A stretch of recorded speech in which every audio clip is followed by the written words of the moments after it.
Olá, amigos, colegas, alunos. Mais uma segunda-feira que estamos juntos e é um prazer enorme estar aqui com vocês para entrevistar mais uma personalidade do direito previdenciário. Hoje nós vamos conversar com a professora Ana Júlia Avanzi, que vai nos trazer algumas novidades, alguns detalhes, algumas informações e principalmente algumas dicas valiosas para lidarmos com a operação pente fino do INSS. Aqui nós não estamos falando em nada que seja errado, muito pelo contrário. Nós falamos sempre em soluções, em formas legais de resolver os problemas causados por essa operação do INSS. E eu convido vocês, então, a passarem esse momento agradável conosco. Eu vou mandar aqui o convite para a professora. Hoje o Facebook estava com uma instabilidade enorme. Várias vezes eu tentei enviar o convite para a Ana Júlia, não estava conseguindo, mas agora o Facebook voltou a funcionar normalmente. Ainda bem, né? Nós não poderíamos perder a nossa live semanal.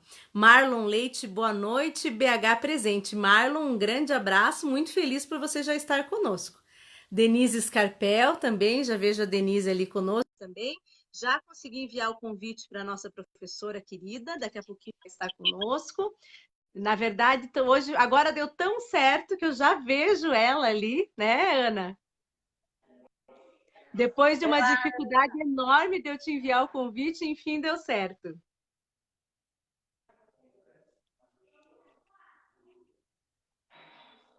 Você está me ouvindo bem, Ana? Comecei a ouvir agora, Ótimo. Que só bom. tá dando. Vamos lá, tá dando algumas pausas aqui. Ele dá umas travadinhas no começo. Deixa eu aproveitar, então, mandar um abração para os alunos que estão nos assistindo. Então, Karina Santos, boa noite, querida, um grande beijo. Denise Scarpel, amiga de longa data. Michele Tiarla, boa noite. Anderson, meu esposo, boa noite. Arnaldo Calazans, boa noite, de Vitória, Espírito Santo. Juliana Dias, Rosilene. Rosilene, estava sentindo tua falta, hein? Nas últimas lives você não estava aqui conosco. E a Flaviane também, boa noite. Bem, Ana, eu estava comentando com eles que hoje nós vamos falar sobre um tema polêmico, né? Eu já tive a oportunidade de falar um pouquinho do pente fino com alguns dos outros entrevistados. E esse tema sempre rende muitos comentários. E os alunos sempre têm muito para descobrir, muito para conversar e muito para nos contar. Então, eu queria que você expusesse um pouquinho para a gente, quando aconteceu a Operação Pente Fino, o que te motivou então, a montar um curso sobre esse tema.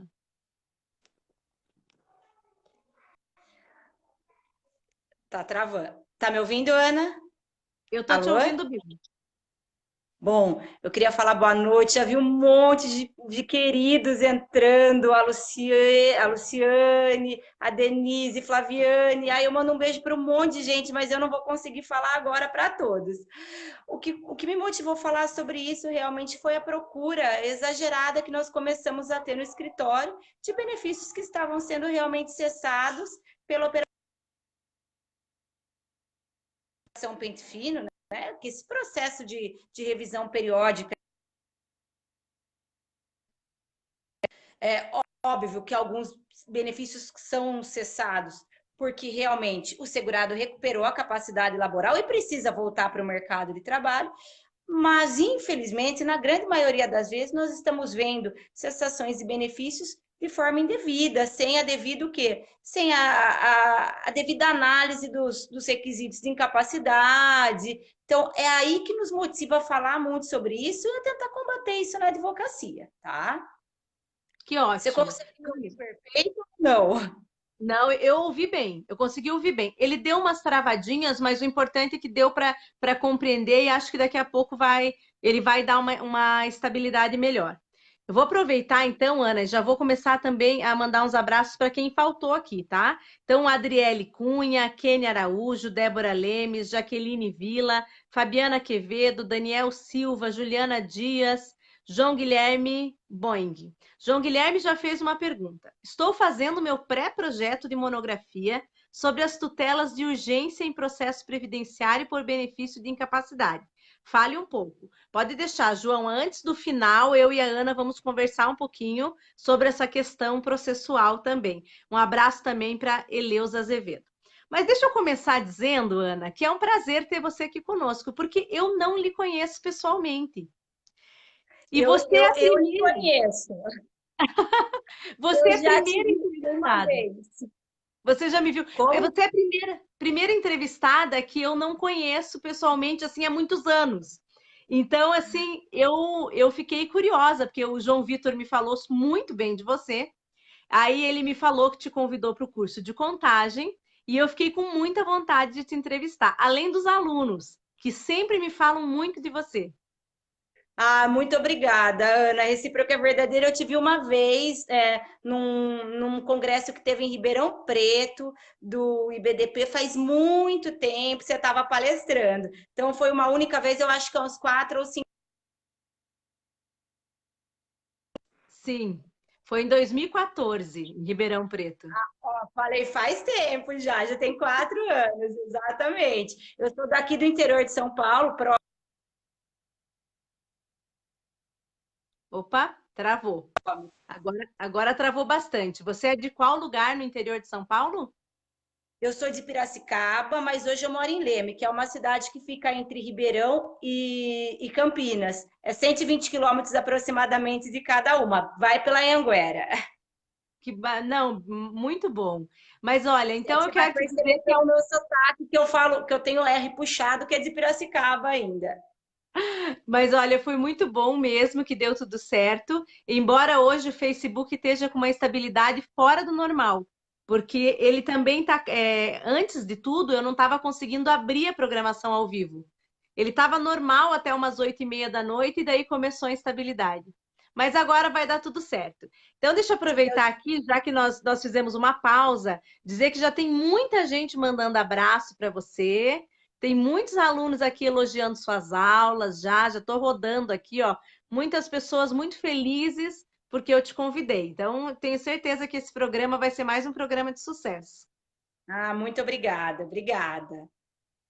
Então, Ana, vamos começar então falando, para que às vezes tem pessoas que estão nos assistindo e elas não dominam aí o direito previdenciário, então a gente tem um público muito eclético. Eu queria que você começasse, então, falando um pouquinho para o pessoal o que é a Operação Pente Fino, né? O que o INSS busca, ou pelo menos o que ele diz que busca e o que ele realmente busca. Então, se você pudesse falar um pouquinho disso para a gente.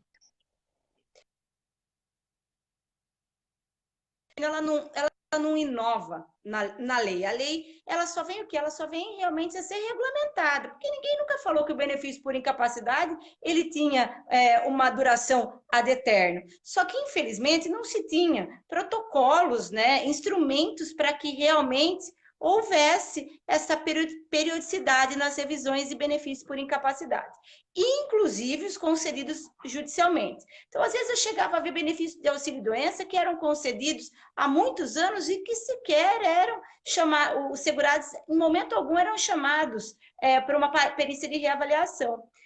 Na aposentadoria por invalidez, ainda esse caráter, né, aposentadoria por invalidez, ainda garantiu um pouquinho mais de segurança. Mas a lei nunca garantiu efetivamente que o benefício era de eterno. Ela será mantida enquanto manter-se na condição de incapacidade. Então, a Operação Pente Fino realmente é um processo de revisão de benefícios por incapacidade de longa duração, de concedidos há mais de 2 anos, e que eles estão sendo passados agora por perícia. Sim. Como é que não acontecia antigamente? Tem alguns sorteados. Eu sou formada em meados de 2005. Meu OAB é de 7 de novembro de 2005. O meu primeiro aposentado por invalidez judicial, que aconteceu ali em meados de começo de 2006, ele tinha sido chamado para perícia revisional de aposentadoria antes do processo transitar em julgado. Ou seja, algumas pessoas realmente eram chamadas para perícia, mas eram o quê? A gente falava que eram os azarados, eram os sorteados. Essa prática não era comum. Porém, agora, com esse o quê? Com essa regulamentação, né, com essa instrumentalização, nós temos um processo de revisão periódica de benefício. Para o advogado previdenciário, isso realmente é muito bom. Porém, nós precisamos mudar um pouquinho do nosso contexto. Antigamente eu aposentava um segurado por invalidez, às vezes eu falo mais da aposentadoria por invalidez, que é onde causou maior susto por parte dos segurados, né, e do advogado. Nossa, como que um aposentado por invalidez tem a aposentadoria cortada, né, cessada? O cliente não fala nem a cessação, ele fala cortaram, tiraram meu benefício. Eu só falava para ele, olha, o senhor está aposentado por invalidez, o senhor não pode mais trabalhar, esse benefício, ele não tem caráter vitalício. Porém, agora, a partir do momento que eu aposento uma pessoa por invalidez, geralmente é judicial, quando eu aposento eu falo, o senhor não pode trabalhar, e toda vez que o senhor passar no médico, o senhor pegue o quê? Pegue um exame, pois o senhor poderá ser chamado a qualquer momento para uma reavaliação dessa sua condição de incapacitado. Então, hoje, a gente trata muito isso no escritório. Então, muda-se o quê? Muda-se uma estratégia. Isso é muito importante, inclusive para os novos aposentados. Então, hoje, agora, as pessoas acabaram confundindo o que é essa operação pente fino. Entendi. Ele acha que ele está passando pela operação pente fino. E não é isso. Uma pessoa que vai fazer uma cirurgia, vou dar um exemplo, uma cirurgia de hernia de disco. O perito deu 60 dias. Vai pedir a prorrogação por mais 30. O perito não deu. Ah, eu estou no pente fino. Não, você não está. Seu benefício foi o quê? Só não foi concedido, não houve a prorrogação do benefício. Então, houve o quê? Houve aí realmente uma desburocratização do pente fino. Todo mundo está no pente fino. Não é isso. O pente fino realmente é um processo do quê? De revisão periódica nos benefícios por incapacidade que foram concedidos há bastante tempo. Obviamente que essa é a intenção de deixar a casa em dia. E o muito interessante que, para o advogado, a melhor coisa é aqueles clientes que jamais a gente imaginava que chegariam até nós, hoje eles estão perto de nós. Por quê? Porque tiveram seu benefício cessado. Muitas vezes a gente consegue um benefício realmente melhor, até um acréscimo de 25%. Por quê?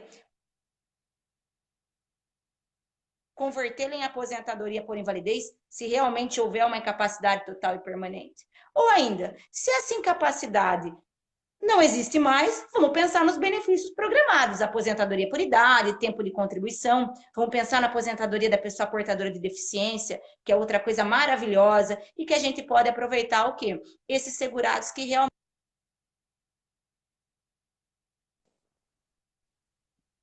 Me ouve? Sim. Ele deu uma travadinha, mas voltei a te ouvir. Eu vou até comentar com o pessoal que está assistindo a gente que a internet está ruim hoje, mas tem um pouquinho de paciência. Ele trava, mas a professora Ana já volta, então dá para compreender tranquilamente o que ela está falando. Eu vou aproveitar a tua pausa, Ana, para mandar esse abraço todo que o pessoal está mandando para você aqui. Então, aquela hora eu parei na Carla, né? A Carla falou: olha, Ana Júlia é uma princesa, amo, uma pessoa especial. Olha só que bacana. A Eleusa dizendo que Olhando aqui. A Eleusa dizendo que você é uma ótima professora. A Flaviane Mancilha, a Bianca Mendes, a Maria Florinda, a Sueli Barbosa, a Vicky, que é a nossa vendedora do IEPREV, que está aqui, pessoal. Quem tiver interesse de fazer o curso presencial com a professora Ana Júlia, a Vicky Nascimento está aqui, ó, ela está nos comentários. Ela, então, coordena as vendas lá do IEPREV, ela já vai poder também orientar. Um grande abraço para Adriana Oliveira, que é minha amiga. E o Oswaldo Barreto falou, opa, já bati na minha câmera aqui, ó. O Oswaldo Barreto está aqui falando que gostou muito do teu sotaque, Ana. O sotaque está fazendo sucesso. Ah, eles gostam de sotaque. Eu já perdi bastante depois que eu mudei de Piracicaba, mas... Que ótimo. E eu vou aproveitar e mandar um abraço para a Andréia, que trabalha comigo, para a Célia, que as duas estão assistindo ali também. Ana, então, considerando tudo isso que você falou, a gente começa a pensar, poxa, nem sempre o INSS está errado, né? Como foi a introdução que você fez quando a gente iniciou aqui a entrevista. Algumas vezes, realmente, a gente tem alguns casos, principalmente cidades onde não tem agência, em que as pessoas ficavam 8 anos afastadas em razão de um entorse de tornozelo, por exemplo, que tenha tido uma fratura no osso, ou até uma situação como a hérnia inguinal, por exemplo, que eu já peguei casos uma pessoa que estava 15 anos afastada por causa de uma hérnia inguinal, que normalmente é um período de 60 a 120 dias pelo manual da perícia médica do INSS. Então, são afastamentos mais regulares, afastamentos que já têm um período pré-combinado, ou seja, pré-estudado pelo manual de perícias, mas que essas pessoas também ficavam totalmente aí soltas em razão de uma desídia do INSS, né? A gente pode chamar de desídia, afinal, o INSS tinha legislação para fazer a revisão, como você mesma falou, não fazia, e de repente vem com tudo, cortando benefícios de pessoas que muitas vezes não estão preparadas para retornar ao mercado.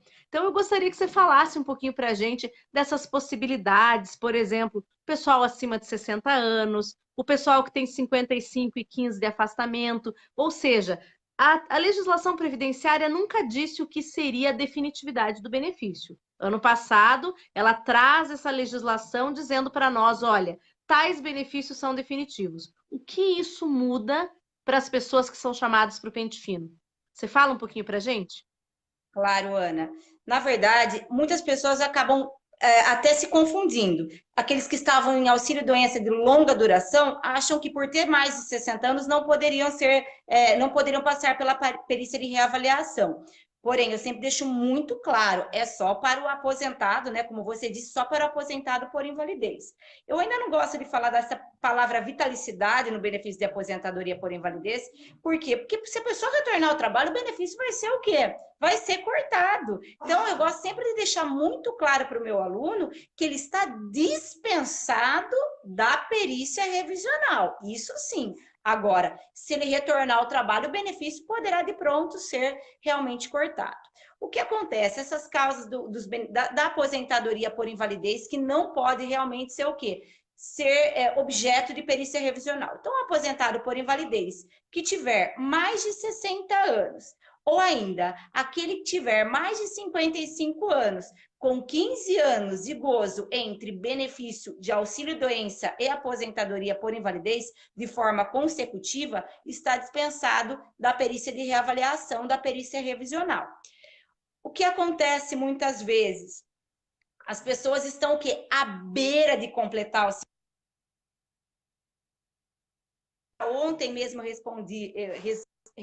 respondi a dúvida de uma aluna, tem 54 anos, mas não tem 55, os benefícios devem ser, os requisitos são de forma cumulativa, então tem que ter 55 anos com 15 anos em gozo de benefício por incapacidade. Infelizmente, alguém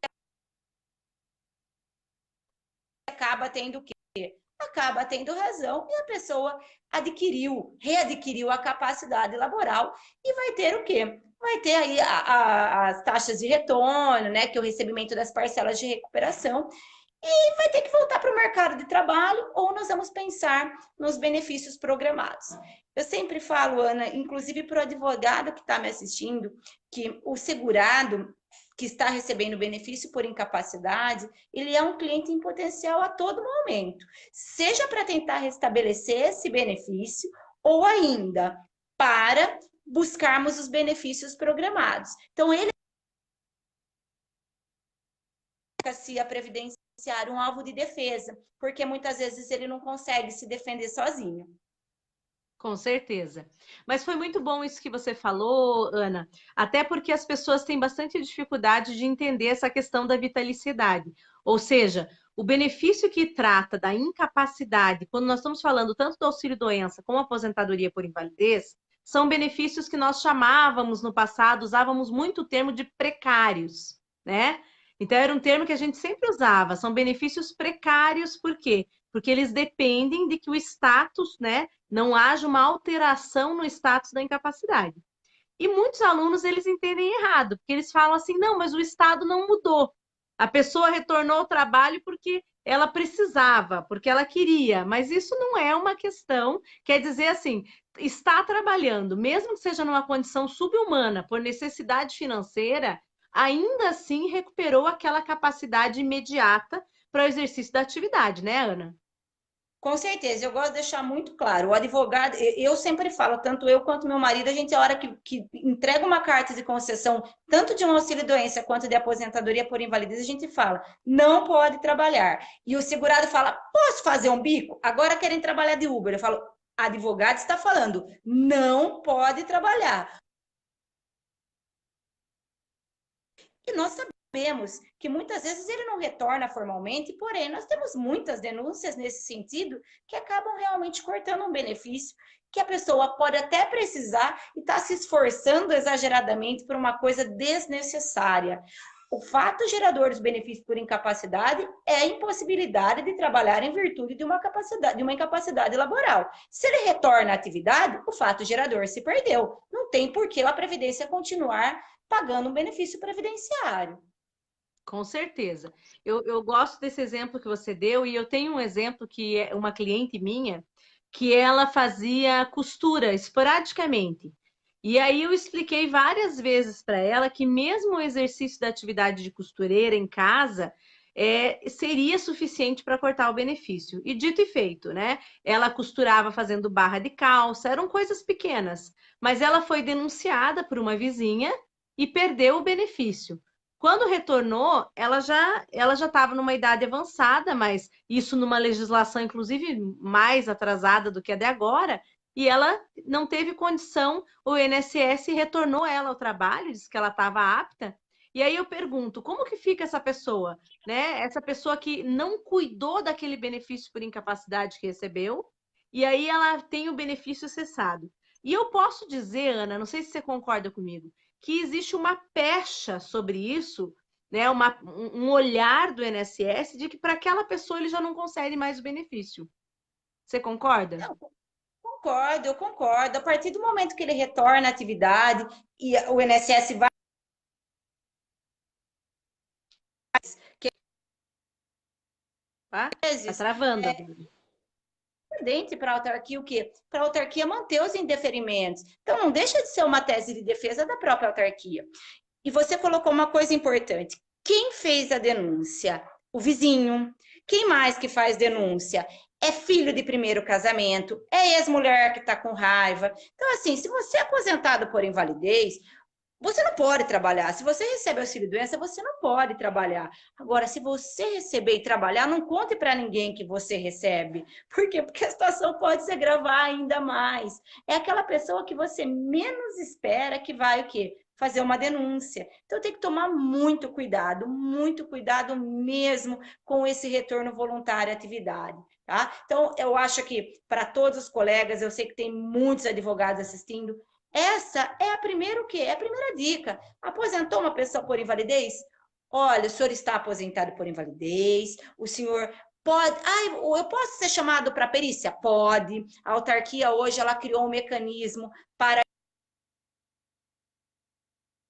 ter chamado, o senhor não pode trabalhar. Então, mantenha sempre o quê? Mantenha sempre os seus laudos devidamente atualizados. Eu vou pegar esse seu gancho quando você fala dessa questão da, do segurado dar causa para a cessação, uma outra coisa que é muito importante. Eu percebo que, às vezes, até nas perícias judiciais, quando o segurado vai para passar na perícia, ele fala: nossa, mas ele não faz 5 anos que ele não passa no médico. Isso acaba o quê? Isso acaba também criando um obstáculo para a concessão do benefício. Existem casos que realmente médicos periodicamente porque o caso já está totalmente estagnado. O meu primeiro cliente de pensão foi um cego. Ele tinha Ana, também tinha o quê? deixa Tinha eu, uma deixa eu pegar e te cortar um pouquinho, tá travando muito agora. Deixa eu aproveitar e ler alguns comentários para ver se o sinal melhora, tá? Espera, eu vou ler tá. então alguns comentários do pessoal, enquanto isso o teu sinal vai voltando ao normal aqui. Então a Juliana Dias diz que a gente pode travar, e eles têm a noite inteira para nos assistir. A Luciana Alves mandando abraço, a Maria Florinda, a Gláucia Cardoso, a Andréia Novak, que eu já tinha mandado abraço para ela.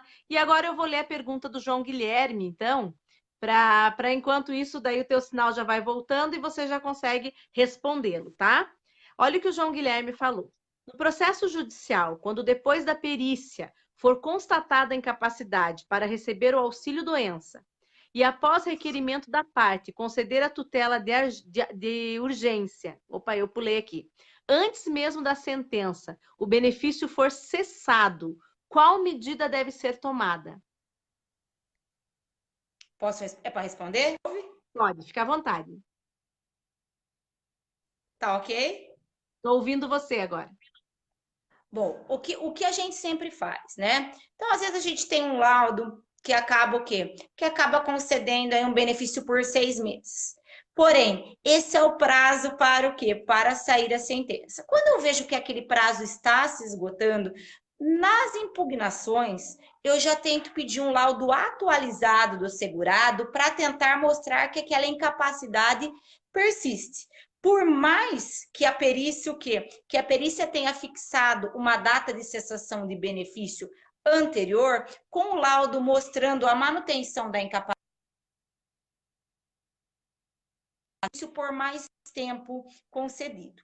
Tem um outro ponto, tem alguns juízes que se posicionam, eu trabalho com três juizados e com uma justiça estadual, uma ou duas, né, duas justiças estaduais. Então eu tenho ali contato com algumas decisões diferentes, estou falando de primeiro grau. Então eu acabo vendo que tem juízes que hoje acabam fazendo o seguinte, eles acabam dando 120 dias após a sentença. Eu tenho um juiz um pouco mais ousado, que acaba dando 6 meses após o trânsito em julgado, o INSS não recorre, tá? Mantém-se o benefício ali por só 6 meses após o trânsito, então vai muito de decisão por decisão. A estratégia que a gente usa no escritório realmente é essa. Se a gente vê que o prazo vai se esvair, a gente acaba o quê? Juntando uma documentação médica mais atualizada para tentar o quê? Estender um pouquinho mais esse benefício. Não consigo estender muito. A verdade é uma só. O beneficiário de auxílio-doença, ele é um beneficiário que vai e volta, é um cliente que vai e volta. Por quê? Porque eu tenho hoje alguns entendimentos que acabam o INSS após a implantação, ou 120 dias após a implantação, pegando o gancho da DCB fixada pela lei.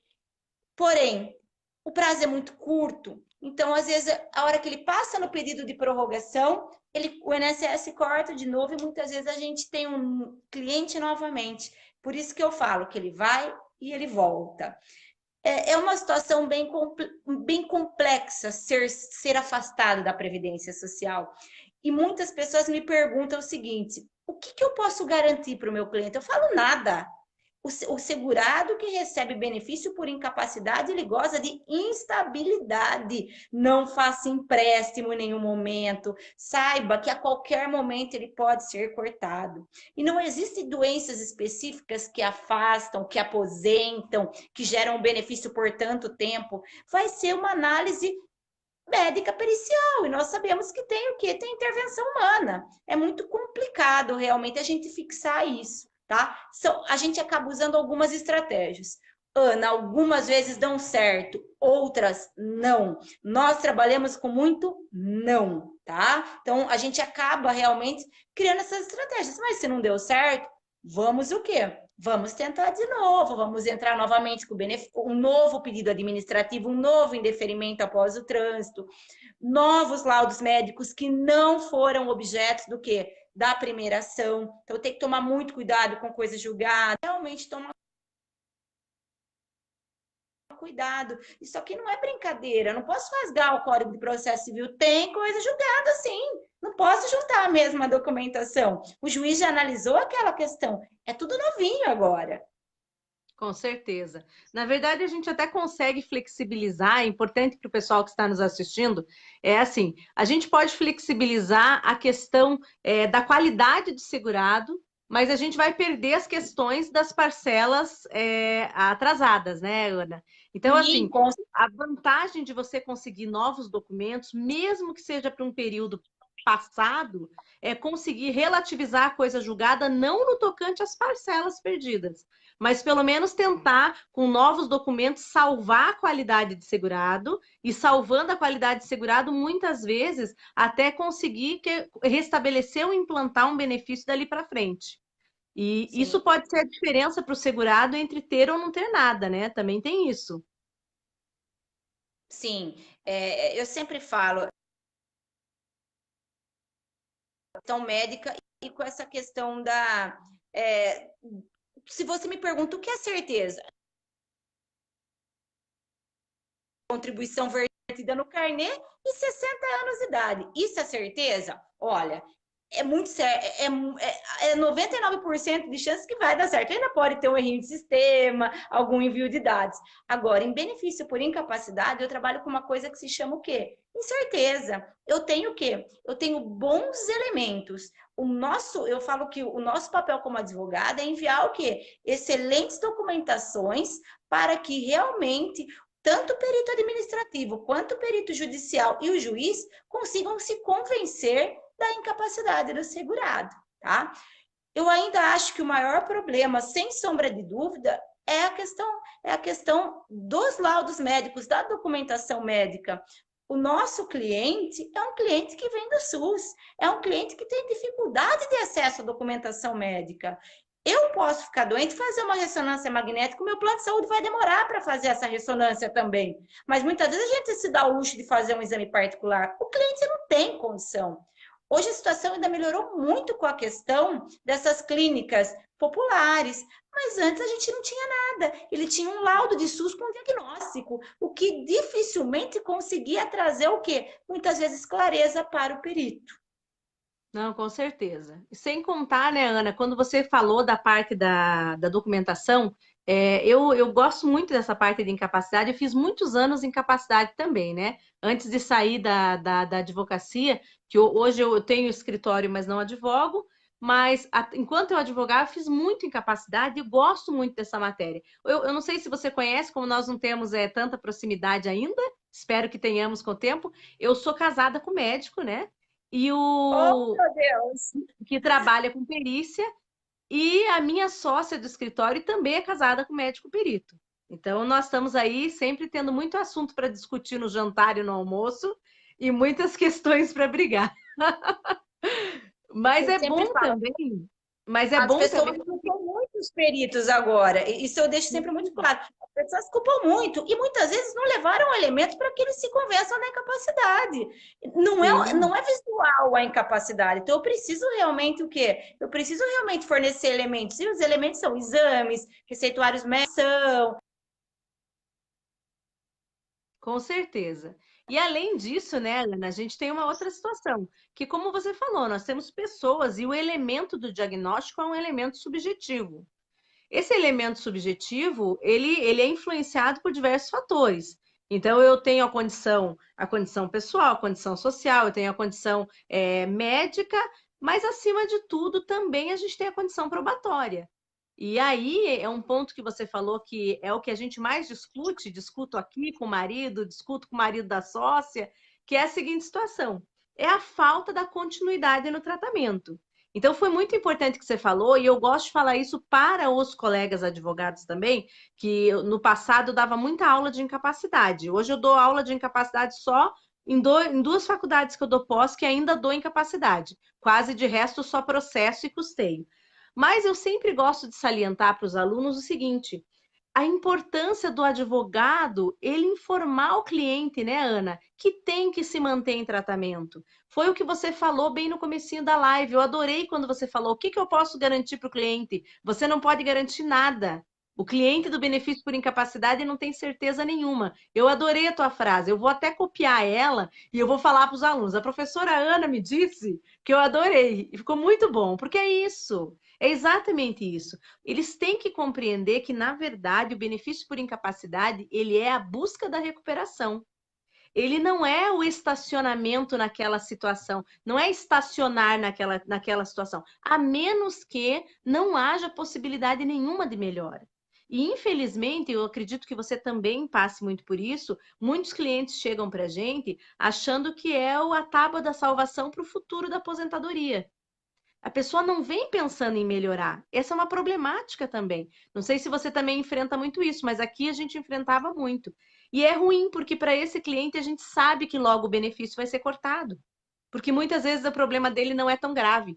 Estar doente e estar incapaz são coisas diferentes, né, Ana? Com certeza. A gente, às vezes eu acabo vendo em laudo que o cliente é o quê? Que o segurado é poliqueixoso, ele está convencido da incapacidade. Eu quero deixar claro para vocês que estão nos assistindo que não é que nós estamos contra os segurados, não é isso, mas nós precisamos trazer um pouquinho mais de transparência nesses processos de restabelecimento de benefício. Por quê? Porque às vezes a gente luta por uma verdade absoluta que não existe. O cliente muitas vezes acaba até mesmo para o próprio advogado mentindo, aumentando. Não é que nós estamos falando, não, ele não tem direito. Nós temos que fornecer elementos. Como que nós fornecemos elementos para comprovação da incapacidade? Com o laudo médico. Porém, nós temos dificuldade de encontrar esses laudos? Temos que é o quê? Que é uma perícia especializada, que são impugnações bem feitas. Hoje nós contamos com assistente técnico em alguns casos, que são os casos de ortopedia, porque nós estávamos tendo um pouquinho, nós procuramos fornecer um trabalho de excelência. Porém, nós recebemos não. Não, o segurado, ele recuperou sua capacidade laboral. E agora, o que, que nós vamos fazer? Vamos pensar no plano B. Eu tenho casos de auxílio de ex-aposentados por invalidez que agora estão no auxílio doença. E tenho casos que foram cortados, tá? Não, eles não mantêm-se incapacitado. E agora, o que, que a gente faz? Tenho clientes muito jovens, clientes de 38 anos que estão tendo seus benefícios cessados. Vamos tentar o quê? Retornar ao mercado de trabalho. Vamos ver o que, que a gente consegue fazer. Eu tenho uma frase que os meus alunos vão lembrar de mim, lembram sempre de mim. O que, que você vende, Ana Júlia? Eu não vendo o sonho da aposentadoria. A aposentadoria nem sempre é o sonho. Eu tento vender, eu tento proporcionar para o meu cliente a solução do problema dele. Porém, talvez a solução ela não seja o quê? Por tempo indeterminado. Ela tem um prazo do quê? Ela tem um prazo de duração. E nos benefícios por incapacidade, é onde a gente tenta arrumar a solução para o problema. Tanto pelo pente fino, tá? Pelas perícias revisionais, como pela perícia normal do INSS. Eu vou tentar restabelecê-los, conceder um benefício mais vantajoso, como é o caso da aposentadoria por invalidez. A nossa função é essa, é instruir. Muitas vezes nós temos hoje aposentados por invalidez que vão ter um fator previdenciário positivo. Vamos analisar esse tipo de questão. É muito fácil amparar o segurado nesses momentos. Às vezes ele está, nossa, mas eu não tenho ainda tantos anos. Calma, você tem atividades especiais lá atrás, nós vamos enquadrar. Vamos ver o que a gente consegue buscar para você de melhor. Então, às vezes nem é o quê? Nem é a manutenção do benefício por incapacidade que vai ser vantajoso para ele.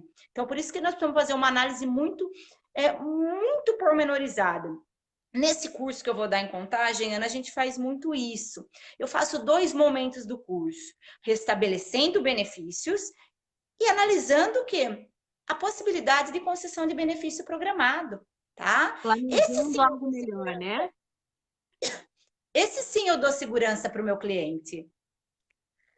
Com certeza, Ana. Na verdade, é exatamente isso que você falou. Você resolve uma situação emergencial e depois faz um planejamento de previdenciário, um planejamento de vida, né? Que é um planejamento de proteção previdenciária.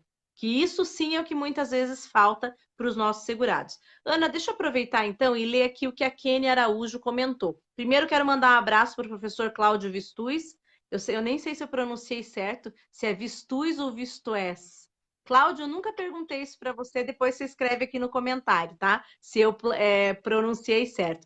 Mandar um abração para ele, porque o Cláudio é servidor e o Cláudio entende bem que também a gente tem que olhar os dois lados da situação. Às vezes nós, advogados, é que estamos corretos. Nós, eu digo porque eu me sinto advogada sempre, né? Ainda me sinto, mas eu digo, às vezes somos nós, mas às vezes o servidor está certo, às vezes o médico está certo também. O direito previdenciário, ele tem que ter paixão, mas a paixão não pode nos afastar da razão. Nós temos sempre que trabalhar apaixonados, mas com muita racionalidade, né, Ana? E a Kênia está fazendo uma pergunta aqui, olha o que ela está dizendo. Qual o momento o segurado empregado que está recebendo mensalidade de recuperação deve se apresentar à empresa para retorno ao trabalho? Normalmente a DCB é fixada na data da perícia? Ela fez uma pergunta aqui. Sim, a DCB é fixada na data da perícia. Vamos dar um exemplo, tá lá, data, vai chegar uma cartinha do INSS que o internet após as 21 horas, e vai estar escrito revisão de benefício de aposentadoria por invalidez. Então, na perícia revisional de seu benefício de aposentadoria por invalidez, não foi o quê? Não foi constatada a manutenção, a persistência, eles usam essa palavra, a persistência da incapacidade para o seu benefício. A data de cessação do benefício, ele escreve a data da cessação do benefício.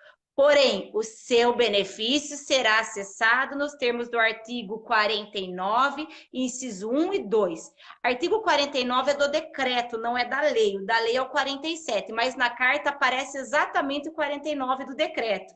Eu falo porque muitas vezes a pessoa vai procurar o 49 da lei, e 49 da lei é aposentadoria por idade, não é parcela de recuperação, tá?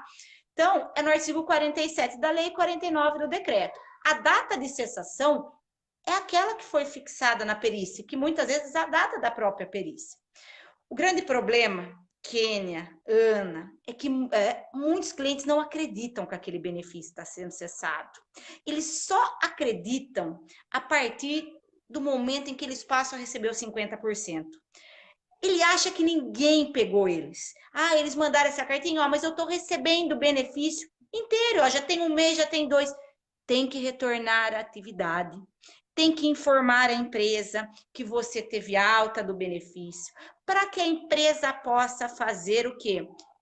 Ou reintegrá-lo, colocá-lo numa atividade que você possa realmente continuar a desenvolver suas atividades, ou mais para frente até mesmo o quê? Rescindir o seu contrato de trabalho se não houver estabilidade, se não tiver um benefício de natureza acidentária. Mas é importante o retorno à atividade, até por conta do abandono, da configuração do abandono de emprego. A data de cessação do benefício, geralmente é a data que é fixada na perícia. Parcelas de recuperação não é mais a aposentadoria. Você só está recebendo o quê? Você só está recebendo, eu sempre que é muito parecido com o antidepressivo. Você não pode cortar de uma vez. Você tem que ir cortando o quê? Em doses homeopáticas, para você voltar à sua atividade laboral. Tá? Se eu cortar de uma vez, como que o segurado vai ficar? Então, eu vou o quê? Eu vou cortando ali vaga.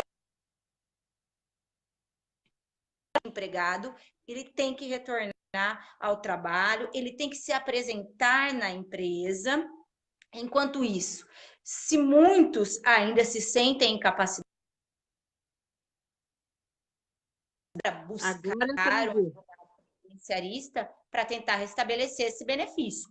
A configuração do prévio indeferimento é aquela data de cessação. Eu não preciso acabar com as parcelas de recuperação. Eu não preciso esperar 18 meses. Eu gosto até de falar, Ana, até para as pessoas entenderem, que acho que é bacana, né? Que o sistema que nós temos, ele não é só previdenciário, embora ele tenha o nome de previdenciário, ele faz parte de seguro e previdência, que é o que o INSS cobre. As parcelas de recuperação, elas são, na verdade, uma questão mais de seguridade. Elas têm uma questão muito mais indenizatória. Então, é importante para o advogado que fica em dúvida, que não consegue compreender, que ele leve essa ideia para que ele possa entender. A previdência, a parcela previdenciária, ela se encerra no momento da data de cessação do benefício. A parcela de recuperação, ela é securitária. Ela tem uma relação com seguridade. Então, mantém-se claro a advinda de um contexto, de uma construção legal. Opa, o que está tocando ali? Marido, né? Marido senta do lado da gente e liga um alarme junto aqui para matar a gente do coração. Então, assim, essas parcelas, embora a Previdência encerre e comece uma questão muito mais securitária, ela tem um cunho de indenização, ele tem um cunho indenizatório, né, Ana? Acho que é importante porque muita gente me pergunta semanalmente como eu faço para calcular o valor da causa em ações. Eu acredito que você responde essa pergunta direto também. Como eu faço para calcular o valor da causa em situações que têm mensalidade de recuperação? Então, acho que é importante até para o pessoal compreender que como funciona, onde para uma, começa a outra. Aí, se você quiser fazer umas considerações sobre isso também, acho que isso é importante. Ana, eu falo que desde que começamos a atuar aí na Operação Pente Fino, né? Operação Pente Fino, ela ganhou esse nome, né? Desde que o INSS passou até essas iniciamos o quê? Opa. Nós iniciamos um laboratório. Cada hora a gente ia mudando um pouquinho o pedido. E eu vou ser um pouquinho mais audaciosa. O que eu realmente ouço do meu aluno é como que eu vou cobrar se o segurado está recebendo o quê? As parcelas de recuperação. Eu brinco que eu já mudei tanto essa ação e em cada curso ela vem o quê? Ela vem mais enxuta, porque cada vez eu escrevo menos, inclusive quando a gente fala em benefício por incapacidade, eu falo que todas as minhas cartas vão estar o quê? Nas impugnações do laudo, eu vou guardar todas as minhas cartas para esse momento. Eu acabo falando para o cliente o quê? Que o meu pedido ele mudou. Por que ele mudou? Porque se o cliente está recebendo parcela de recuperação, eu peço sempre o quê? Eu peço para restabelecer a integralidade da aposentadoria por invalidez. Por que eu falo isso? Porque se ele está recebendo as parcelas de recuperação, obviamente, se eu trabalhar com um juizado muito rápido, eu não vou ter atrasado nenhum, o cliente não parou do quê? Não parou de receber o benefício. Então, até o meu pedido, eu brinco que hoje era diferente. Restabelecer a aposentadoria por invalidez? Não, é restabelecer o quê? A integralidade da aposentadoria por invalidez, desde o quê? Desde a sua cessação. Na verdade, é desde o momento que ele se torna com 50%. Então, a partir daí, a gente acaba o quê? A gente acaba realmente pedindo o restabelecimento do benefício. Tem mais um plus que eu gosto sempre de trazer. Existem alguns momentos em que o segurado aposentado por invalidez há muito tempo, ele passa o quê? Ele tem medo de provocar autarquia para pensar no acréscimo de 25%. Eu também teria, eu acho. Eu vou ficar provocando, eu vou ficar quietinha aqui, eu já estou recebendo, tá bom demais. Agora, como que funciona? Às vezes, no momento que ele foi realmente cessado o benefício, que ele passou por esse pente fino, está aí mais o momento do advogado trabalhar. Além de pedir o restabelecimento à integralidade da aposentadoria por invalidez, requerer o quê? A concessão do acréscimo, não restabelecimento, a concessão do acréscimo de 25%. Então, aí a gente consegue o quê? A gente consegue trabalhar bem, obviamente, que quando se trata das 12 prestações, vincendas, mas eu falo que o mais importante é o quê? Ele não vai ter atrasado, então eu posso projetar o quê? As 12 para frente, tá? Porque dificilmente depende muito da celeridade do juizado. Como eu falo, eu trabalho com 3 juizados e trabalho com 2 justiças estaduais. Desses 3 juizados, um é muito rápido. Às vezes eu não consigo terminar de receber o quê? O cliente, se ele me procurar logo após a perícia, às vezes ele começa a receber os 50%, partida eu tenho um que demora 6 meses para marcar uma perícia, ou seja, o benefício vai ser cessado. Então a gente acaba realmente aí moldando estratégias para onde trabalhar e sempre falando o seguinte para o segurado: quanto mais rápido ele vier, é melhor. Óbvio, se persistir a manutenção da incapacidade. Perfeito. Ana, e também, né, embora tenha assim, a discussão do que sejam os honorários permitidos pela OAB, Hoje já se tem essa ideia de que quando se trata de benefício, nem sempre aquilo que o advogado ganha, se refere especificamente àquelas parcelas dos atrasados. Então, existe também a possibilidade da negociação do contrato de honorários em número de benefícios, né? Então, quando o valor a ser recebido ele é irrisório, ou valor isso, fixo. Você pode fazer um valor fixo também, tá? Em caso exatamente. de êxito, ou ainda, não, eu quero cobrar para entrar. Eu sempre falo, nós não praticamos a cobrança antecipada, mas eu conheço escritórios que cobram taxa de distribuição. Então, vai o quê? Nós temos que trabalhar de acordo com o Estatuto da OAB. O que a OAB permite e o que ela não permite. Permite, até onde, o que a gente não pode ser sócio do cliente. Em cada Sim. região, né? Eu dei aula durante muito tempo em bastante região do país. Você sabe que cada região pratica de uma maneira a cobrança de honorários. Óbvio, nós temos que trabalhar de acordo com o que nossa OAB nos garante. Se eu não vou ter atrasados, muito bem. Eu vou trabalhar com o quê? Com o número de benefícios em Sim, caso de êxito, né? Então, dá para por gente o quê? Dá para a exemplo. gente mudar um contrato nesse sentido. Isso nós vamos trazer Exatamente. também, Ana, no curso de contagem, tá? Por quê? Excelente. Porque o João me fala muito dessa dificuldade do cliente em cobrar na efetividade. Obviamente, se eu não vou ter atrasado, talvez eu tenha maior dificuldade em receber do cliente. Mas nós vamos tentar achar alguma solução para isso nesse curso. Com certeza. E achei importante fazer essa intervenção. Eu vi que tem algumas pessoas que estão aqui curiosas perguntando, e até para dizer, né, Ana? Porque assim, ó, o advogado tem que ser criativo também. Ele não precisa trabalhar de graça. Foi a palavra que você usou muito boa mesmo. Ele não vai ser sócio do cliente, mas para o cliente, às vezes, aquela declaração, ou seja, aquele ato de conseguir a perícia favorável, aquela situação de concessão, ela vale muito. Mas o advogado trabalhou para isso e pode sim combinar 3 salários de benefício, parcelar para o cliente. Eu acho que a gente não pode falar assim, eu vou te falar a coisa que acontecia comigo. Quando eu iniciei no Conselho de Previdência, em 2013, eu saí pelo Brasil inteiro, junto com o Paulo Vitor, doutor Manuel Dantas, Alexandre Triques, falando dos benefícios dos recursos, né? O que está acontecendo ali? Hoje meu marido está puxando meu tapete, gente. Quando não é o relógio dele, é o celular dele que fala. Até esqueci o que eu estava falando, lembrei. Aí, olha só, quando a gente fazia as palestras falando do processo administrativo, Ana, todos os clientes falavam para mim o seguinte: olha, mas é muito difícil cobrar honorários, mas é impossível cobrar honorários. E eu sempre dizia para eles: o advogado ele tem que ser criativo. Como que o advogado de família cobra?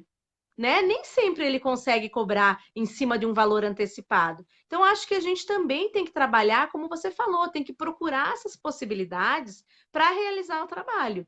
Então, acho que isso não é motivo. Hoje, os advogados todos estão entrando com os recursos na via administrativa. Embora algumas reclamações, isso deixou de ser o tabu do processo administrativo, e acho que é um motivo também, não é uma situação que impeça as pessoas de advogarem na questão do pente fino. Antes de te devolver a palavra, eu vou aproveitar e mandar um abraço para Marli Marçal, que é a nossa coordenadora do IEPREV em Goiânia.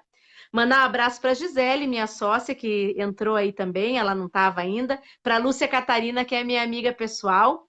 E vou devolver a palavra para você, porque para você falar um pouquinho, então, o pessoal está reclamando muito aqui as questões de definitividade, que seria, não seria exatamente a palavra definitividade, mas é o que a lei previdenciária veio a falar, né? No benefício não vitalício, mas que naquele momento está definitivo. E aí eu vou devolver a palavra para você falar um pouquinho sobre essa questão novamente para o pessoal que está na dúvida aí. Talvez não tenha entendido exatamente o que você falou, para você falar de novo para o pessoal. Como, Ana, desculpa, a questão da vitaliciedade, é isso? Da definitividade. Ela não seria uma vitalicidade, mas naquele momento uma definitividade para aquela situação. Exatamente. Pessoal, o auxílio-doença, ele será o quê? Ele poderá ser acessado a qualquer momento, a incapacidade é total e temporária, tá? Então, ele poderá passar por perícia revisional a qualquer momento. obviamente, exceto se o INSS chamar para uma perícia revisional antes do prazo fixado em sentença. Então, o perito deu o quê? Deu 2 anos. O INSS não pode chamar antes desses 2 anos, eu tenho que respeitar o quê? Respeitar a sentença judicial. Porém, o que vem acontecendo com relação à aposentadoria por invalidez? Quando ela se torna definitiva, eu falo que o que a doutora Ana falou é muito interessante. É diferente a vitaliciedade da definitividade. Quando eu falo que ele não pode o quê? Que ele não pode convocar o segurado aposentado por invalidez, tá? Ele não pode convocar o segurado aposentado por invalidez que tiver mais de 60 anos ou ainda tiver 55 anos de idade em concomitância com 15 anos em gozo de benefício por incapacidade, ou seja, entre auxílio-doença e aposentadoria por invalidez. Um exemplo, ficou 8 anos em auxílio-doença, está 7 aposentado por invalidez. Trocando em miúdos, uma pessoa para estar 15 anos em auxílio-doença, com 55 anos, ela tem que ter começado a gozar de benefício por incapacidade a partir dos 40. Tá? 40 anos, é jovem, é muito jovem. Está gozando de benefício por incapacidade desde então. Ele não pode ser convocado para a perícia médica. Mas por que eu falo que ele não é vitalício esse benefício? Porque se esse segurado, que tiver 60 anos, retorna à atividade, o benefício poderá ser o quê? Ele poderá ser cessado. Haja vista houve o retorno voluntário ao trabalho. Isso é causa de cessação do benefício. E o pior, se o INSS demorar alguns dias para ver o quê? Para cruzar esses dados, antigamente demorava muito. Agora não demora mais, nós sabemos disso. As coisas, graças a Deus, são mais rápidas. O segurado que retornar ao trabalho, ele ainda poderá ter que devolver esses valores. Por que eu falo isso? Porque o fato gerador do benefício se perdeu. Se ele retornou à atividade, é porque ele não está mais incapacitado. Então, realmente, nesses casos, o benefício não deverá ser o quê? Não deverá ser mantido. Ele não é vitalício. Por quê? Porque ele retornou à atividade. Ocorreu uma das causas do artigo 49, do artigo 47 da lei, o artigo 46 da lei fala isso, do retorno voluntário ao trabalho, a cessação imediata, o que a gente usa também para o aposentado especial, que continuar o quê? Que continuar trabalhando em atividade exposta a agentes nocivos. Então, trabalhamos na mesma o quê? Trabalhamos na mesma regra. Ele está dispensado da perícia periódica, porém, ele não pode retornar ao trabalho. Ana, eu vou pegar o gancho que nós falamos agora. Eu estou vendo muita gente aqui perguntando sobre o recebimento de parcelas de recuperação, tá? O recebimento de parcela de recuperação, ele está intimamente ligado ao tempo que o segurado está recebendo o benefício. O artigo 47 da lei e o 49 do decreto deixa isso muito claro nos incisos 1 e 2. Onde... Opa, travou. Eu tenho Começa de novo. casos... Começa de novo que travou. Pode começar. Tá bom, vamos lá. Eu vou pegar esse gancho porque eu estou vendo muita gente falando aqui sobre o recebimento das parcelas de recuperação. Eu vou responder a Ismaela, que é eu não sou conterrânea dela, tá? Mas era aqui da minha cidade. A Ismaela está perguntando se é só na aposentadoria por invalidez que recebe parcela de recuperação. Sim, só na aposentadoria por invalidez que recebe parcelas de recuperação. Eu encontrei um nicho de trabalho bom, óbvio. Nossa, isso não está chovendo, não são vários o quê? Não são várias ações. Realmente eu brinco que eu tive um pouquinho de sorte em alguns casos. Segurados que tiveram o quê? Que tiveram a cessação do benefício de forma imediata. Por quê? Porque eram empregados. Passaram pela perícia médica do INSS, o INSS constata o quê? O INSS constata a recuperação da capacidade laboral, ou seja, a não persistência da invalidez, e cessa o benefício, e não respeita os prazos do artigo 47 da lei. Mas por que ele não respeita? Você acha que foi o quê, Ana? Que foi um erro de sistema? Sim. O que vem acontecendo em muitos casos, tá? Inclusive, eu já ganhei isso em sede de mandado de segurança, com liminar. Acontece que a maioria desses benefícios foram concedidos de forma judicial. E eles começaram a ser pagos há menos do que 5 anos. Por mais que seja fixado na data do início do benefício, mais de 5 anos, talvez o INSS não tenha processado isso. Eu falo que o HD não funcionou muito bem. E como ele via que o segurado era realmente o quê? Empregado, ele mandou retornar ao trabalho. E cessa o benefício de forma imediata, não respeitando o quê? Não respeitando mais 6 meses aí de parcelas de recuperação. Então, temos casos bons nesse sentido. Agora travou novamente. Eu garanto Ana, para o segurado... Tá cortando? deixa eu aproveitar. Isso, está travando muito. Deixa eu aproveitar, então, e mandar um abraço para o pessoal aqui, tá? E enquanto isso, vamos ver se o sinal dá uma estabilizada novamente. Se você quiser tentar pôr no teu Wi-Fi agora, quem sabe o Wi-Fi agora está melhor do que o dados. Mas deixa os dois ligados ao mesmo tempo, que daí um compensa o outro. Pessoal, deixa eu aproveitar então, mandar um abração para vocês, enquanto a professora Ana está ali estabilizando o sinal dela. Então, eu quero mandar um abraço para Sandra Zironde, para Maria Aparecida Naime, que sempre está conosco. A Vânia Massambani falou que chegou tarde, mas vai ver tudo depois inteiramente. Ótimo, Vânia. Vai estar disponível no canal do YouTube. Então, quem estava assistindo a professora Ana aqui comigo e travou, não conseguiu assistir direito, não tem problema. Daqui a pouquinho eu vou convidar a professora Ana para voltar. É só ela voltar aqui que caiu agora totalmente o sistema dela. E aí eu já convido ela para retornar aqui conosco.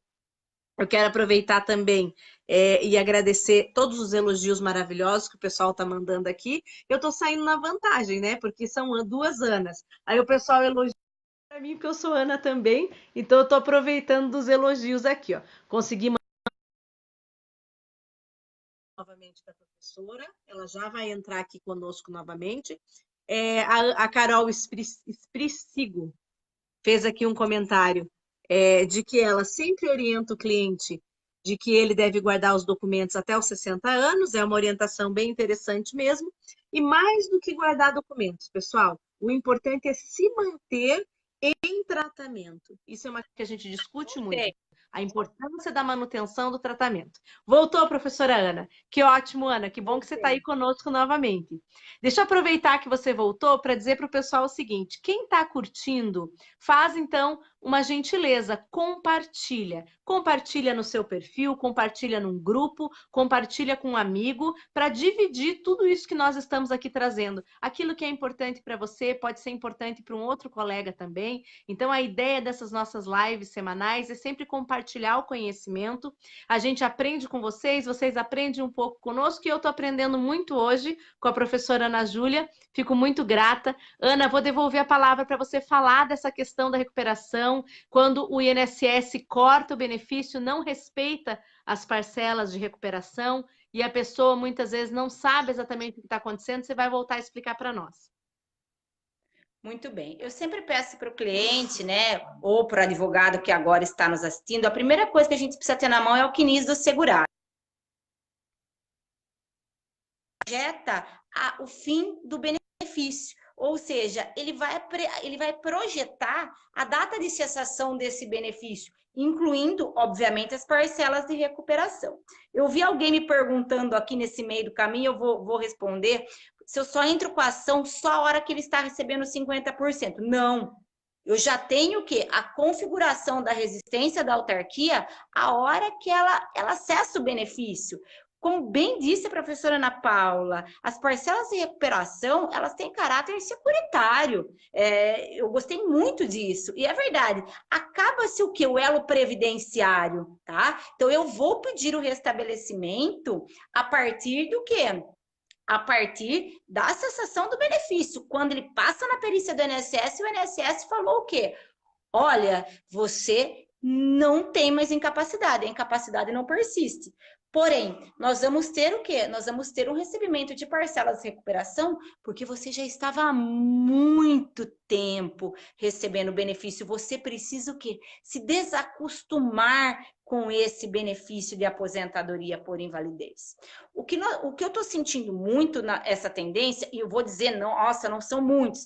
Eu vou dizer para vocês que eu tive uns 5 ou 6 casos e eu recebo muito pedido de aluno nesse sentido. É quando o INSS, aqueles que o benefício de aposentadoria por invalidez foi concedido judicialmente, porém, ele foi implantado, começou a ser pago há menos de 5 anos. E o INSS se confunde um pouco. Ele acaba o quê? Ele acaba cessando o benefício de aposentadoria por invalidez, levando em consideração não a data de início, a DIB do benefício, e sim a data da DIP, a data do pagamento. Então, que o benefício ele é cortado de imediato, óbvio, quando se trata de segurado empregado. E nesses casos, o segurado teria direito ao recebimento da parcela de recuperação. Falando em proveito econômico, uma parcela de recuperação, se eu tenho um benefício de R$1.000, não vou falar de salário mínimo porque é mais fácil da gente trabalhar números. R$1.000, olha o proveito econômico que a gente consegue trabalhar para o nosso cliente. São 6 meses de 1.000, são mais o quê? 6 meses de 500 e são mais 6 meses de R$250. E o cliente pode retornar à atividade. Então, restabelecer, ou melhor, estabelecer parcelas de recuperação é muito proveitoso para o cliente, até para ele conseguir realmente reingressar no mercado de trabalho. Então, a gente vem batendo muito em cima disso. Eu sinto muito erro da autarquia nesse sentido. Eu brinco que é o quê? São aqueles casos mais fáceis da gente trabalhar, porque ele independe de perícia médica. Eu não estou pedindo restabelecimento da aposentadoria por invalidez, e sim o quê? Para que a autarquia promova o pagamento das parcelas de recuperação, uma vez. Então, eu sempre vejo a confusão da autarquia, às vezes, entre DIB e DIP, o que acaba cessando o benefício de aposentadoria por invalidez de forma imediata. Gente, não tenham preguiça. Leiam o artigo 47 da lei, como que vem certinho, se o segurado estava recebendo há menos de 5 anos, ele tem o que? Uma cessação diferenciada, é o número de meses relativos aos anos que ele recebeu o benefício por incapacidade.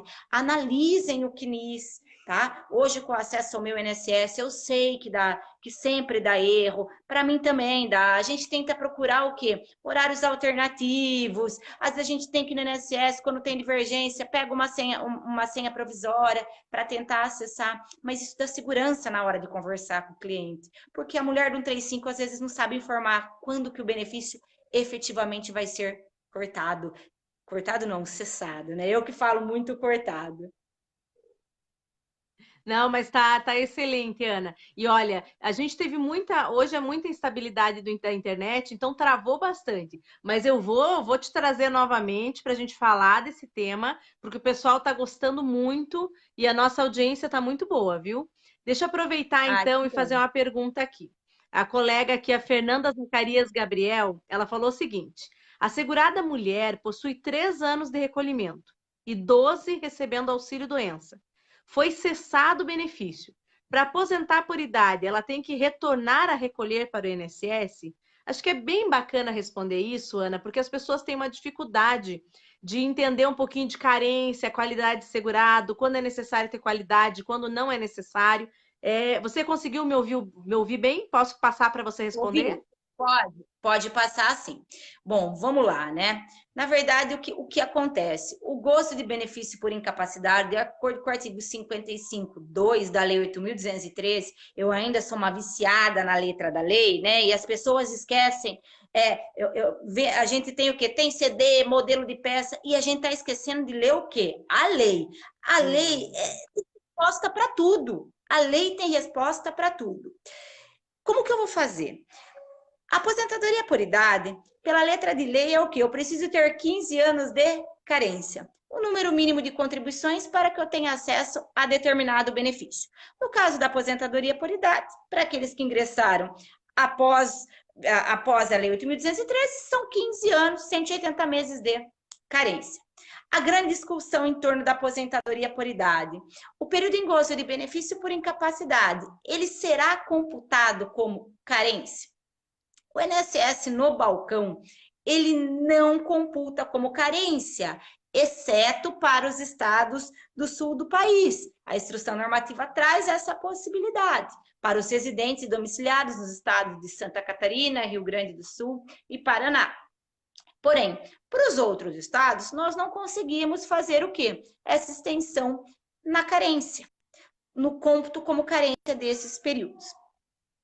E a justiça, Ana Júlia, como funciona? Nós temos trabalhado muito bem esse tipo de situação, tá? Porém, eu tenho alguns casos que alguns juízes falam o quê? Que eu não posso perder a qualidade de segurado, que tem que ser dentro do prazo do quê? De 12 meses, que teria que retornar as contribuições antes do quê? Antes de perder a qualidade de segurado. Qual que seria esse momento posterior, né? Então, no meu ponto de vista, a letra de lei não fala isso. Ela fala o quê? Será computado como tempo de serviço. Porém, ela não faz aquela exceção da palavra carência.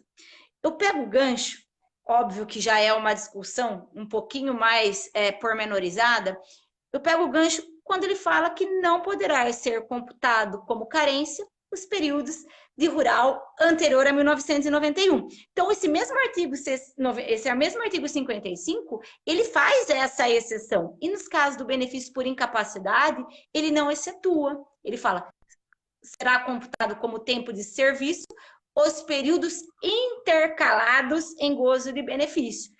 Daí sempre a dúvida, qual é esse intercalado? Eu trabalho na justiça, tá? O intercalado, mesmo que perdeu a qualidade de segurado, mas eu já vi entendimentos que falam o quê? Que o segurado tinha que estar em manutenção da qualidade de segurado. Se ele perdeu a qualidade de segurado, não poderá ser computado. Então, você tem também algumas dúvidas aí com relação a esse período posterior. Qual que é esse período intercalado?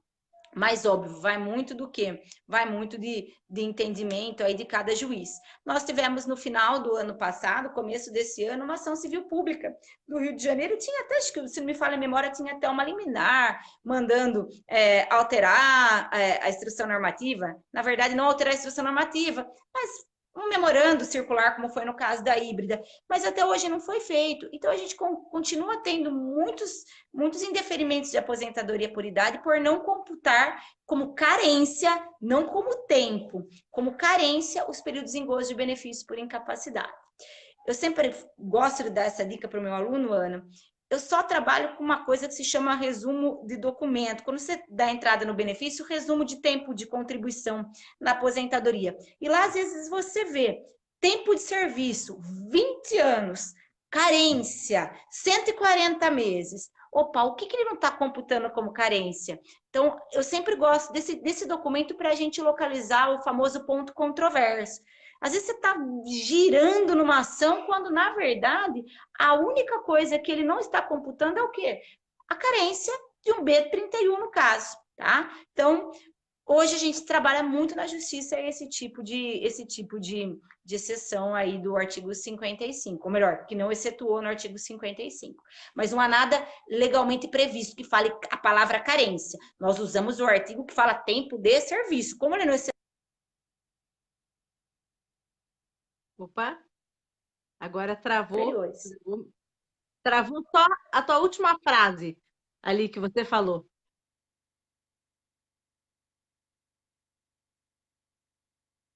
Travou tua última frase só. Está me ouvindo bem, Ana? Agora acho que travou mesmo. Pessoal, foi muito importante isso que a professora Ana trouxe. Então, travou ali a última frase, mas eu consegui entender bem em que ela estava falando, então, dessa divisão ali do que a jurisprudência fala, e ela estava falando, então, dessa não excetuação do 55, inciso 2º, né, Ana? Agora voltou normal, que eu já estou te vendo aqui, a imagem está boa. Maravilha. Ana, deixa eu aproveitar então, olha só, a Marli Marçal mandou um alô aqui, o Jesus, que é nosso coordenador de Catanduva, também chegou atrasado. Ele é um querido Ele, porque ele Também. chegou atrasado, mas é que ele tem um trabalho importante na segunda-feira, então por isso que ele sempre chega já no finalzinho da nossa live. A Lúcia Catarina aqui também falando que a cultura do jeitinho, que muitas vezes faz com que as pessoas tenham uma visão equivocada do benefício por incapacidade. A Bianca Mendes trazendo elogios para a nossa live. O Cláudio falando que não adianta passar a mão na cabeça do segurado, que a gente tem que buscar aquilo que é certo, que é correto. E é isso mesmo, Cláudio, eu concordo. A Ana Júlia. Opa, já bati lá. Eu sempre faço isso, gente. Meu marido já nem fica mais ali na visão da minha câmera, senão eu pego ele. O Manuel Moreira da Costa, a Ludmila Zardini, a Ludmila fez um comentário aqui, que seria caso de reabilitação, mas isso é sobre o comentário que a gente estava fazendo lá no começo, porque eu estou atrasada nos comentários, a gente teve muito comentário e estava travando os comentários também. A Simone Aissami dizendo que está no aguardo do teu curso online. A Fabiana também escreveu o seguinte, a Fabiana Restani. Não creio, sensacional as duas juntas. Olha só, essa é uma live de Ana para Ana, né? Ah, mas foi super legal, eu adorei, viu, Ana? Eu não sei quanto tempo nós estamos conversando, mas passou super rápido. Aqui hoje é véspera de feriado na minha cidade, passou super rápido. São 10h36, acho que faz 1h10 que a gente começou, mais ou menos, eu acho.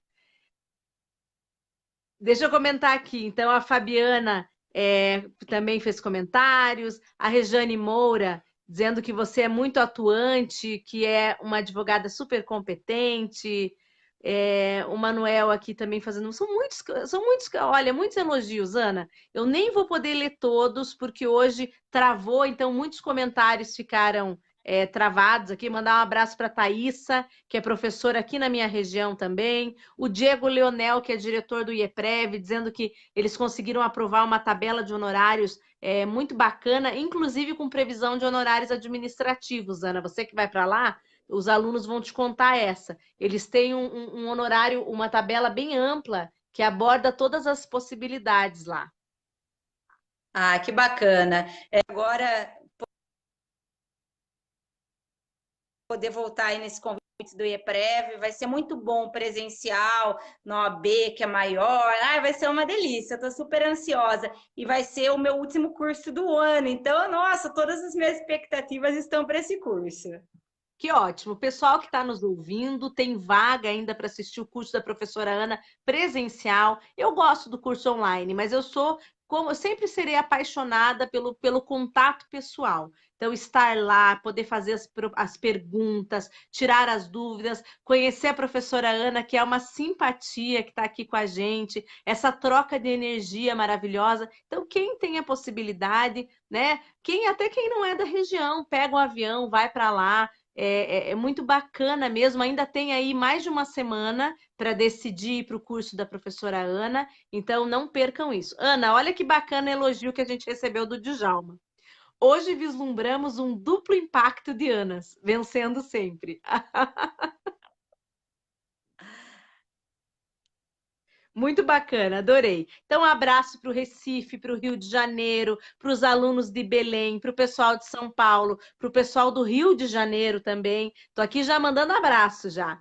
E aqui eu gostei do elogio do Manuel, olha o que ele falou. Professora Ana Paula, a senhora faz mover todo o Brasil, não somente em termos de direito previdenciário, mas em todos os ramos do direito. E eu prometi, Ana, que eu ia trazer o pessoal de outras áreas, eu já trouxe o pessoal de trabalhista, e estou aí com um projeto, vou trazer o pessoal de tributário, direito civil também. Recentemente a professora Melissa falou para nós de direito de família, o professor Carlos Alberto falou de direito do trabalho, então vou sim continuar trazendo pessoal de outras áreas do direito que se relacionam sempre aí com o direito previdenciário. Ana, tá muito bacana a nossa live, mas frente ao adiantado da hora também, eu vou te pedir para você falar um pouquinho, ó, tem muito, muito comentário, muito pessoal elogiando, Nonoai, mandando um abraço para o pessoal de Petrópolis, um abraço para o pessoal de Nonoai. Aí, Ana, eu vou passar a palavra para você fazer umas considerações finais para nós a respeito do que você tem visto, pode ser na sala de aula, pode ser o que você tem visto nos teus processos.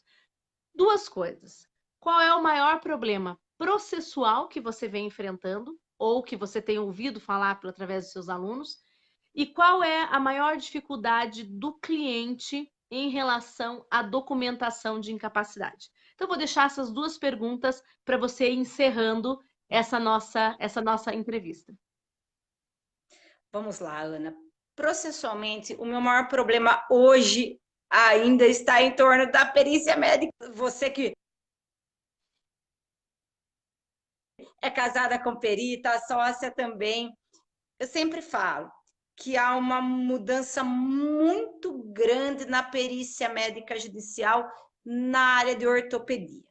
Se você conversasse, eu trabalho com previdência há quase 20 anos, sou advogada desde 2005, ou seja, 13 anos da advocacia. E antigamente parecia que a ortopedia ela não cobrava tanto como ela vem cobrando hoje. Então, hoje, meu maior problema realmente é o quê? Meu problema realmente é na perícia médica ortopédica. Quem foi meu aluno em 2008, 2009, que foi quando eu comecei, era a patologia que mais aposentava. Eu batia nas minhas costas e no meu joelho. Eu falava joelho e coluna. Se você me perguntar hoje o que mais aposenta, eu falo que está aqui, ó, é o coração. Coração, para mim, hoje é o que mais aposenta. Diabetes aposenta bem também.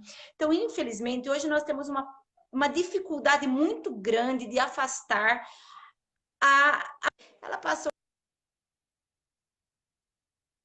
a ser 99% aceita pelo juiz, e nós vamos o quê? Dificilmente nós vamos afastar o resultado da perícia médica. Não pensem que eu não impugno, eu impugno sim. A gente agora está com assistente técnico, nós estamos montando estratégias. O meu maior problema hoje é a perícia ortopédica, sem dúvida é a perícia ortopédica. Antes, dificilmente eu afastava, eu ouvi alguém perguntando sobre o questão de depressão. Antes eu não afastava ninguém por depressão. Eu sempre brincava que para afastar uma pessoa em virtude de um problema psiquiátrico, eu tinha que ter uma internação em clínica psiquiátrica, um surto. Hoje não. Hoje, se eu tenho uma pessoa realmente que está com o quadro totalmente instável, se eu consigo o quê? Provar, mais uma vez, voltando ao que a gente falou, que é a questão do quê? Do tratamento, frequência de tratamento, segurado que faz tratamento no CAPS, que você vê que tem irregularidade, a gente consegue afastar. O meu maior problema, sem dúvida, é a ortopedia. E a ortopedia, ela está me deixando com muita dificuldade de afastar o quê? Afastar o diagnóstico que foi fixado pelo perito judicial. O juiz dificilmente está avaliando o quê? As minhas ponderações. Até mesmo a invalidez social, que a gente trata bastante, súmula 47 da TNU, súmula 77 da TNU, elas estão perdendo eficácia. Por quê? Porque a maioria dos peritos estão falando que não há incapacidade. Nenhuma incapacidade parcial eles fixam. Então, esse é um problema que eu venho enfrentando processualmente, sem sombra de dúvidas, é o quê? É essa perícia médica sendo levada muitas vezes como o quê? Como ator principal. Aqui não tem coadjuvante, aqui é novela de um ator só, e é só do perito.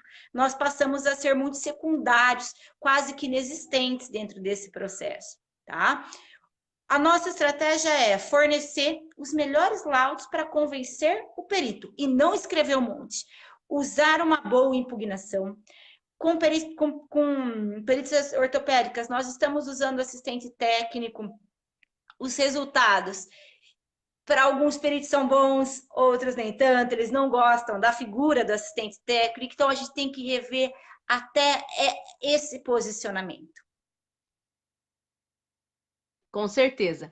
Ana, vou aproveitar que deu uma travadinha só para fazer um comentário da tua resposta no seguinte sentido. Hoje, eu acho que é muito forte essa problemática como você falou, de sermos coadjuvantes. E é importante a credibilidade do advogado quando ele escreve. É isso que você disse. Não adianta ir lá e copiar tudo que foi dito na inicial e jogar de novo em todas as manifestações do processo.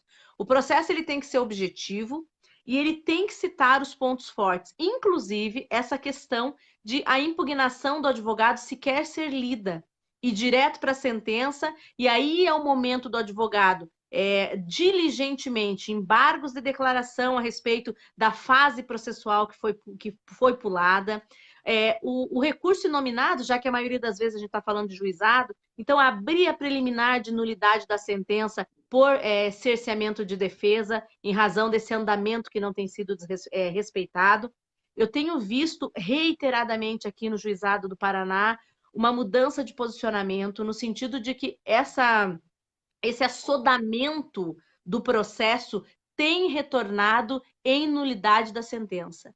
E nós precisamos seguir esse passo a passo. E muitas vezes eu vejo muitos advogados, muitos alunos reclamando, mas não entram com embargos de declaração, não abrem preliminar no recurso. Então, assim, embora a gente tenha o EPROC, que dá a cadência própria para o processo, nós não podemos esquecer que os advogados somos nós, os juristas somos nós. Então, nós temos também que usar de uma forma diligente os embargos, de uma forma diligente o recurso inominado, né? Que esse nome de recurso inominado, o recurso contra a sentença, para então trazer nas preliminares essas questões e preparar esse processo para um possível recurso extraordinário por cerceamento de defesa.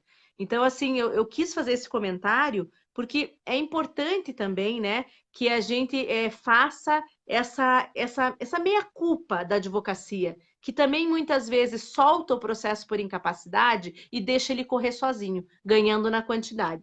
Eu vou aproveitar aqui, ó, o meu marido fez um comentário ali. Ele falou que a qualidade e a objetividade das quisitações são fundamentais. E eu concordo, embora também seria muito importante que o perito não visse o advogado como na verdade, um adversário, mas como sim um operador do direito que está ali buscando o melhor para aquela pessoa, porque aquele benefício pode ser a única coisa que ela tem. Aproveitar e mandar um abraço para o Leon, que também é perito previdenciário, de contabilidade e administração, ele está sempre acompanhando conosco. E mandar um abraço para a Marcela França, antes de devolver a palavra para você, que ela está sempre conosco, advogada previdenciária, jornalista também, apresentadora. E a Marcela ganhou essa semana o troféu Evidência, né, Marcela? O troféu Evidência 2018. Ela é um orgulho para nós, mulheres, que trabalhamos aí no direito, na advocacia previdenciária. E eu não poderia deixar de registrar o troféu que a Marcela recebeu essa semana. E devolver a palavra para você, Ana. E musa, né, Ana? Ela é a mais linda desse mundo, né? Ela é muito musa. Miss Previdenciária. Além de toda a inteligência, beleza e simpatia. Com relação à questão de provas que a gente estava falando, eu hoje ainda vejo um pouquinho mais de melhora depois que eu vi essas clínicas populares, porque antes era muito mais difícil, gigantescas. Exames são difíceis do segurado fazer. Eu brinco que às vezes o cliente tem um raio-x, que alguns... Opa, travou. Seria o fator primordial, né? Que seria realmente o fator determinante na concessão do benefício. Mas nós temos que trabalhar com o que a gente tem na mão. Infelizmente, alguns têm maiores possibilidades de uma dilação probatória mais rica. Eu falo rica em exames. Se você perguntar o que eu gosto de exame. Exame é comprobatório, é muito mais fácil de trabalhar. Mas nós temos que trabalhar com o que a gente tem diante da possibilidade e, às vezes, tentar fazer chover. Sempre a gente consegue? Não. O recado que eu quero deixar para os meus colegas que trabalham nessa área de direito previdenciário, de benefícios por incapacidade, é que a gente não ganha sempre. A gente não ganha. E vocês têm que aprender isso, não vai adiantar. Nós só temos o quê? Que cumprir nosso papel. Teve um laudo ruim? Às vezes você olha os laudos, o perícia foi muito ruim, vê os laudos, realmente, esse daí não vai ter como. Explica para ele que não vai dar certo. Agora, se a gente vê que tem um laudo bom, de verdade, exames comprobatórios, medicação forte, vamos tentar, vamos impugnar. Se for o caso, vamos recorrer. Eu tenho um pouquinho mais de dificuldade no recurso, porque diferentemente do TRF da quarta, os nossos juizados, os recursos são muito morosos. Então, muitas vezes vale a pena até a gente entrar de novo do que continuar o quê? Do que continuar na fase recursal, porque eu acabo travando o segurado. Uhum. Mas não desistam e aprendam a falar não e a aceitar o não. nós chegamos num ponto, eu trabalho junto com o Jorge, meu marido, agora vão fazer 9 anos que a gente trabalha junto, quase 10 anos. Nós chegamos numa fase que a gente tinha de procedência quase 70% dos benefícios por incapacidade, quase 70%, entre auxílio-doença e aposentadoria por invalidez. Hoje, nós estamos trabalhando, infelizmente, numa meta de 35% a 40%, diminuiu muito. Daí a pergunta: o seu cliente está menos incapacitado? A perícia está exigente? Os laudos médicos estão muito imprecisos? A documentação médica está ruim? Cada hora nós tentamos mudar uma estratégia. Nós tentamos criar o quê? Criar elementos para convencer tanto a perícia quanto o juiz. Essa é a dica que eu dou. A gente tem que dar uma reboladinha. Muitas vezes a gente perde, mas muitas vezes a gente está ganhando também, tá? E tentar voltar para os 70. Se chegar nos 50 já tá bom demais. Com certeza. E olha que essa estatística que você mostrou, Ana, é a estatística do meu escritório também. Eu trabalhei muito tempo com incapacidade, né? Nós tínhamos um retorno muito positivo e essa realidade ela vem mudando. Eu faço as mesmas perguntas que você. Embora hoje eu não advogue, eu sou a sócia do escritório, ainda tenho gestão de escritório e me pergunto muitas vezes o que mudou.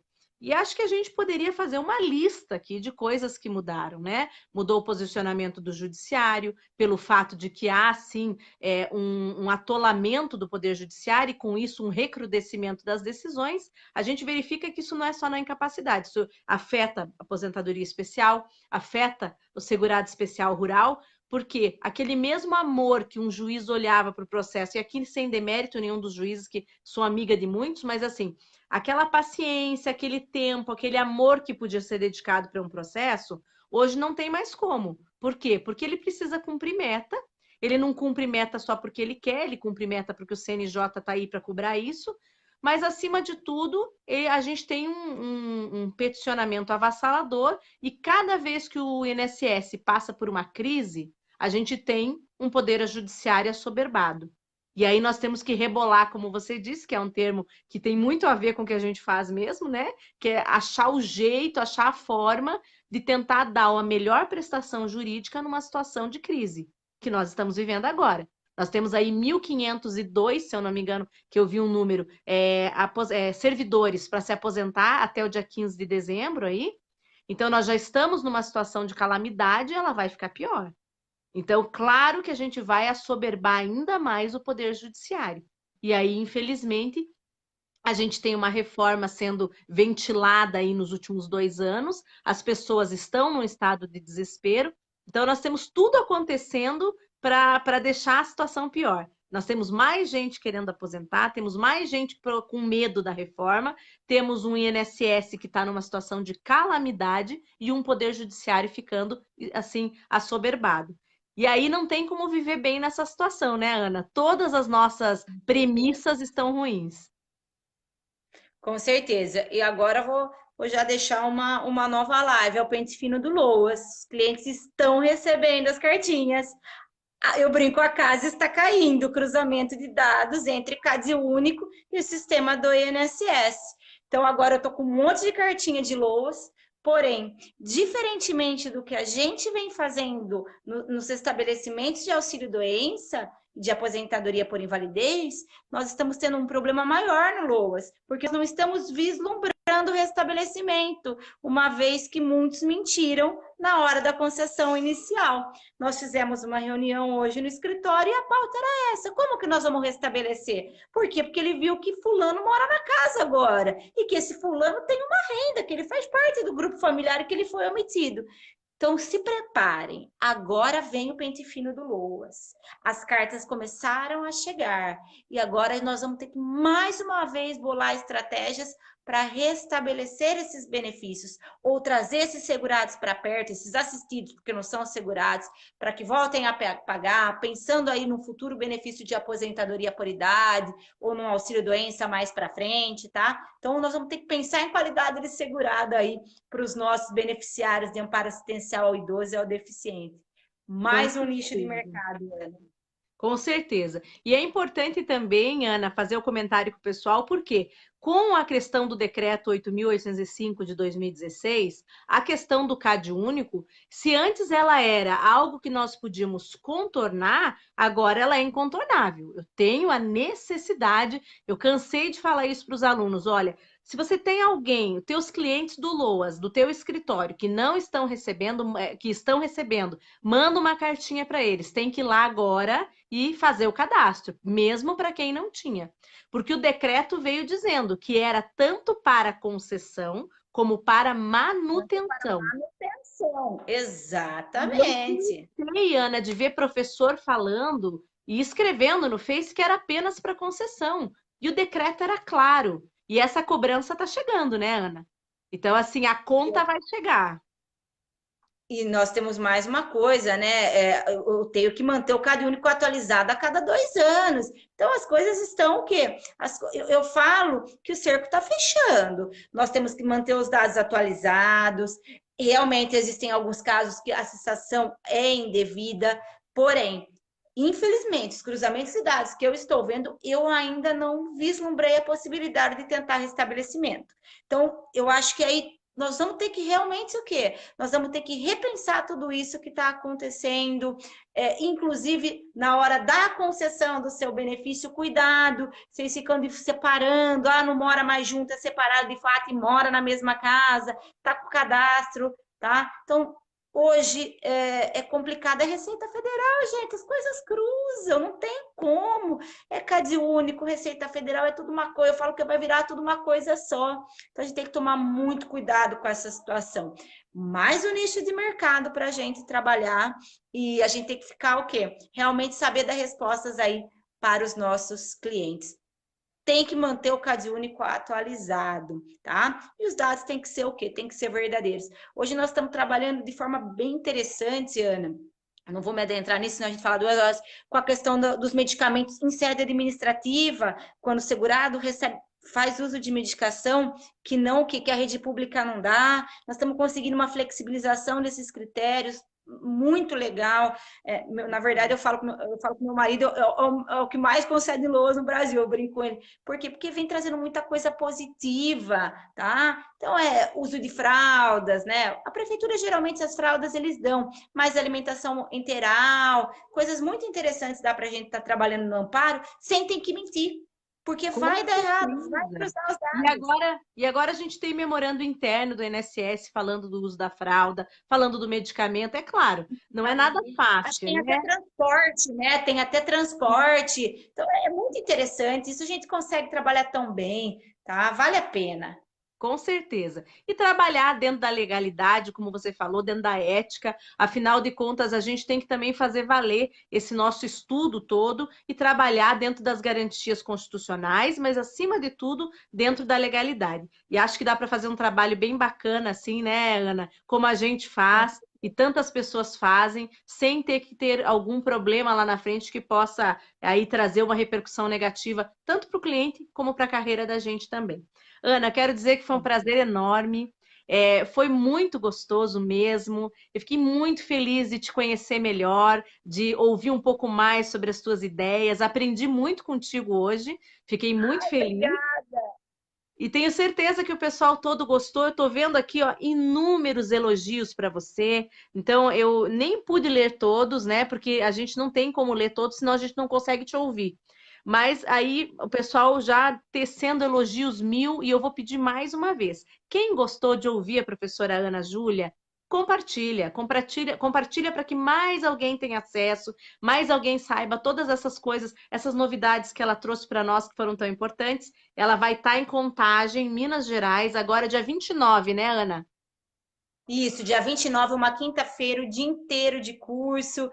Nós vamos trazer um curso bem legal, bem interessante. Nós vamos abordar a questão de pedidos, como instruir o cliente para a perícia judicial. Instruir, eu digo assim, como pegar a melhor documentação para a perícia judicial, como vem sendo as notificações, as cartinhas do INSS. Eu falo que o meu curso é prático porque eu gosto de mostrar tudo, desde a carta até uma sentença de restabelecimento desse benefício. Perfeito. E olha, já fica o convite, vamos deixar as coisas acontecerem um pouquinho mais sobre o LOAS, para você já ter um pouco mais de novidades para trazer para a gente, e nós vamos marcar uma nova live, e aí nós vamos Se falar, Deus sim, quiser. de toda essa questão do LOAS. Ana, mais uma vez, muito obrigada, te desejo um excelente curso em contagem, aproveito para te dizer que o IEPREV te recebe de braços abertos, e que é sempre um prazer ter uma pessoa assim, tão interessante, tão disposta a conversar e tão, acima de tudo, essa humildade que você tem de conversar com a gente desse jeito assim, tão natural, tão descontraído. Eu te agradeço a tua presença. Eu que agradeço pelo convite, Ana. Adorei te conhecer. Eu já te conheci lá atrás. Você não vai se lembrar de mim, mas foi um prazer conversar com você. Você realmente é uma graça. Bem que a Marcela França sempre falou isso. Agradecer o EPREV também, um parceiro maravilhoso. E se Deus quiser, vamos ter muitas oportunidades aí e de se conhecer pessoalmente. Dos meus alunos que me acompanham aí, nossa, tantos anos juntos. Agora eu dei uma diminuidinha na docência, mas é tão bom ver tanta gente querida por perto, tá? A gente fica muito feliz mesmo. Muito obrigada, Ana, de verdade, pelo convite, pela oportunidade. Que bom, fico muito feliz mesmo. Bem, e você que está nos acompanhando, que gostou, curta, compartilha a nossa live e essa live vai ficar completa, disponível no canal do YouTube. Então, lá no canal Ana Paula Fernandes, né? Você pode procurar como Ana Paula Fernandes ou professora Ana Paula Fernandes e ela vai estar disponível lá na integralidade para que então a gente possa compartilhar pelo WhatsApp, compartilhar também com outros colegas e amigos. Então, Ana, um grande abraço para você, boa noite. E aproveito para os nossos alunos e seguidores. Deixa eu só aproveitar aqui, Ana, que eu falei que quem escrevesse para nós durante o dia, nós íamos mandar um olá especial. E aí, o pessoal comentou aqui. Deixa eu descer aqui na nossa foto, que hoje cedo eu postei aqui, ó. Então eu vou aproveitar para essas pessoas que tiveram todo esse carinho, né, desde as 10 da manhã aí, de escrever para a gente. Então, a Luana Nayara, a Tânia Mendonça, a Rejane, que agora está conosco aqui online, A que Lívia. já deixou mensagem durante o dia, está carregando aqui. O Ângelo Alberto Avance, esse é da tua família, né? Isso é. Eu vi pelo sobrenome. A própria Marcela França, o Cláudio, a Renata Chaves Martins, a Sandra Zironde, o Antenor Júnior, a Marta Lúcia Guiar, que é minha aluna lá de Minas, aluna do IEPREV, a Silvânia Diniz, que também é uma querida, foi a ganhadora do nosso concurso de teses do Congresso esse ano, falando do tema dos imigrantes. A Andressa Bittencourt também, que sempre me acompanha. Andressa, um grande beijo para você, um abração, obrigada por esse teu carinho. A Brunella Pietro, Luiz Carlos Tomé e deixa eu ver quem mais aqui. Quem eu senti falta hoje foi a Nayara. A Nayara é minha aluna que está sempre com a gente, ela nunca perde. E eu não vi ela hoje, então ela deve ter tido algum problema, porque ela está sempre com a gente. Então, eu vou aproveitar para quando ela assistir depois, já registrar esse abraço para ela, porque ela está sempre conosco. E a Viviane Nunes, que acabou de encerrar aqui ó, o último comentário da live, a Denise Scarpel, queridíssima, Edson Bastos, Juliana Dias, Carla Teles, Eliana dos Santos, Rejane Araújo, Marcos Apolinário, está sempre conosco também, um grande abraço. E mandar abraço para as minhas alunas aqui de Curitiba, que também são. Eu tenho um curso aqui em Curitiba, chama Curso Professora Ana Paula, e essas minhas alunas queridas que estão sempre aqui com a gente escrevendo. Ana, um grande abraço, mais uma vez obrigada. Obrigada a você e teu marido que estava ali fazendo de tudo para funcionar, né? O Ah, Facebook ele às vezes ajuda nos dá bastante. A parte estrutural é toda com ele. Obrigada, muito obrigada mesmo. Que ótimo. E muito obrigada a todos vocês que estiveram conosco. Nos vemos então na próxima segunda-feira. Segunda-feira que vem a live é no canal do IEPREV. Então, uma segunda-feira no meu perfil, uma segunda-feira no canal do IEPREV. Agora nós estamos alternando. Então, um abraço para todos. Até a próxima semana. Um beijo e fiquem bem.